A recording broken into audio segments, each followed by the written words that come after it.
美国12月12日，纽约市市长艾瑞克·亚当斯与当选总统川普的边境专员汤姆·霍曼举行了会面。会后，亚当斯举办了一场记者会。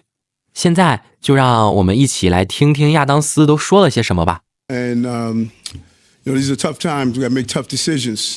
And I have stood in front of you guys, many of you, throughout this entire migrant asylum seeker ordeal, and took great strides to articulate my position. Just to wake up the next day and see you write different stories that distort what I've stated. So I'm not wasting my time. I'm being very clear, and I'm not going to spend hours answering your questions over and over again for you already to have your preconceived notions and your distorted views on what I have articulated. We're going to protect the rights of immigrants in the city that are hardworking, giving back to the city in a real way. We're not going to be a safe haven for those who commit repeated violent crimes against innocent migrants, immigrants, and longstanding New Yorkers. That was my conversation today with the border czar to figure out how do we go after those individuals who are repeatedly committing crimes in our city.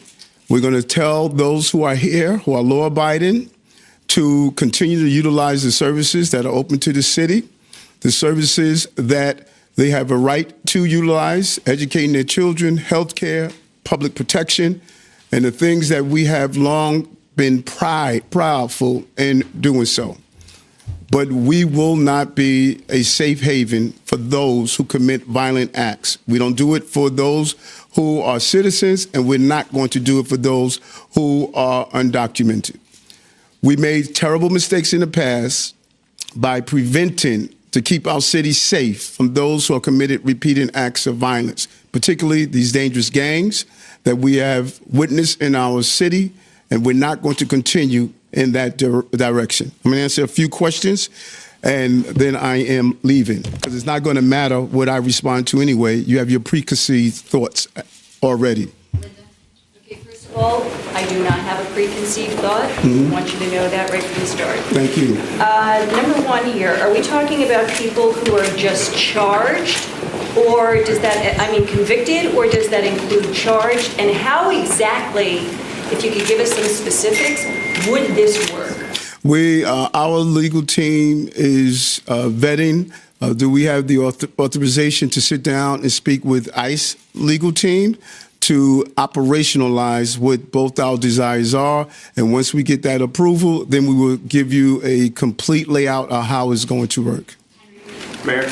Yes. Right here, sir. When you told Mr. Homan, I'm willing to work with you to make sure we're not a safe haven for people committing crimes, he pushed back and say, I'm looking to deport beyond that. I'm looking to deport undocumented people simply because they are documented dreamers, for instance, asylum seeking migrants who have not committing crimes. And what, if anything, did you say about deporting those people who have not done any crime? He told you he pushed back on it? I'm asking you, okay, all right. He push back on you saying I want a broader scope? From what I heard from the incoming head of ICE is that we have the same desire to go after those who are committing violent acts, repeated violent acts among innocent New Yorkers and among migrants and asylum seekers. That's what I heard from him, and I was pleased to hear that because we share the same desire.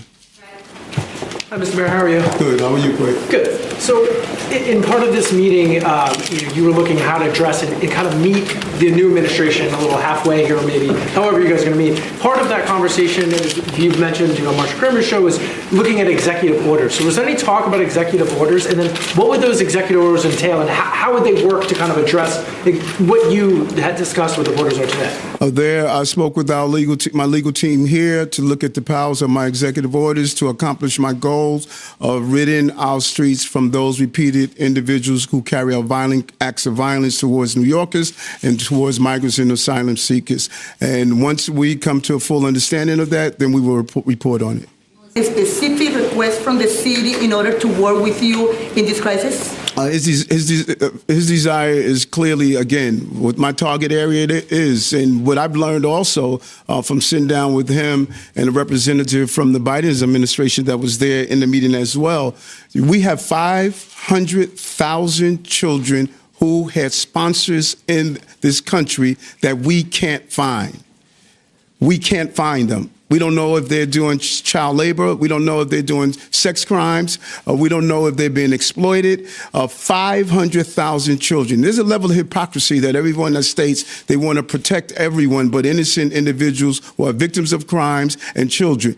I want to support and protect children and innocent people that are victims of crime. And those who don't understand that, it's not up to me to try to convince them. I know what my job is, my goal is, and I was clear of that while running and when I became mayor.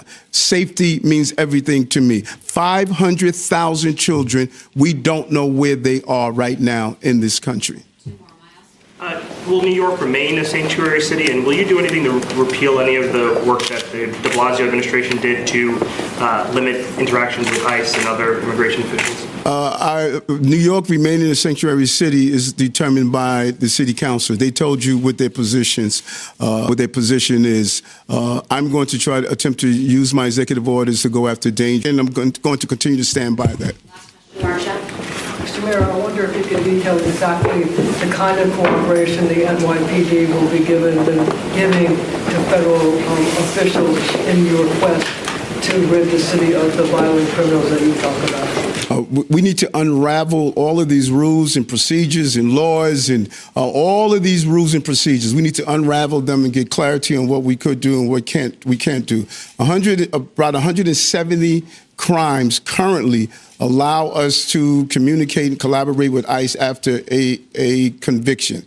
We need to examine them and see what, again, my authority using executive orders to ensure that I keep New Yorkers safe. That's my only goal. I cannot make it any clearer, and so if pursuing that goal means that my years and years of advocating for immigrants that are here attempting to find the American dream, if that demonizes me, then I'm going to take it. But I'm going to save lives in this city. Were approved actually during the de Blasio administration. Do you feel that since it was approved during the de Blasio administration, that you have the authority to enforce them now, to let NYPD officials enforce them with ICE officials now, so that you can begin doing what you just said you wanted to do? Let me tell you one of the challenges that we're having. Currently, you could have one of these dangerous Venezuelan gangs that are here.